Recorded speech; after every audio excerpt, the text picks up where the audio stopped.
एक नुमाइंदगी दी है कि मुसलमानों का नेतृत्व ये करे, लेकिन ऐसा कुछ नहीं है। 51 लोग मिलकर ये संस्था चलाते हैं और ये हमेशा सरकार के खिलाफ मुसलमानों को खड़ा करने का काम करते हैं, चाहे शाहबानों का मामला हो, चाहे मैरिज एक्ट का मामला हो, चाहे ट्रिपल तलाक का मामला हो, चाहे अभी वक्फ अमेंडमेंट बिल का मामला हो।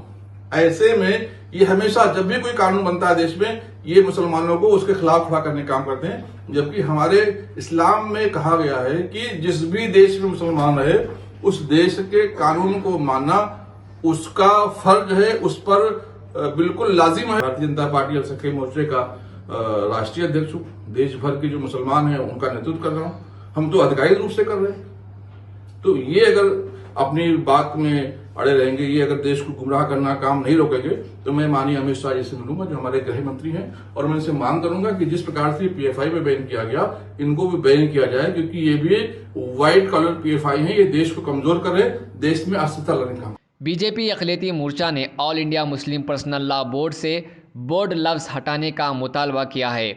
इसके लिए इसने all India Muslim personal law board के सदर खालिद सैफुल्लाह रहमानी को एक ख़त लिखा है।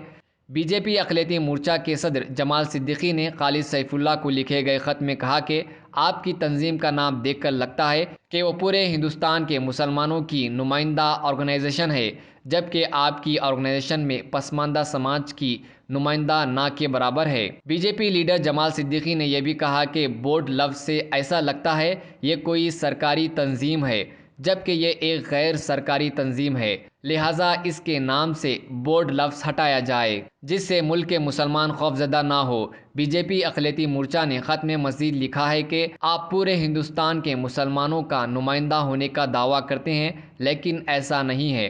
पसमानदा समाज को आपने ना के बराबर हिस्सेदारी दी है और ना ही इसके लिए आपने कभी आवाज़ उठाई, जबकि मुल्क में 80% मुसलमान पसमानदा समाज से आते हैं। ये गैर सरकारी तंजीम है, लिहाजा इसके नाम से बोर्ड लफ्ज़ हटाया जाए।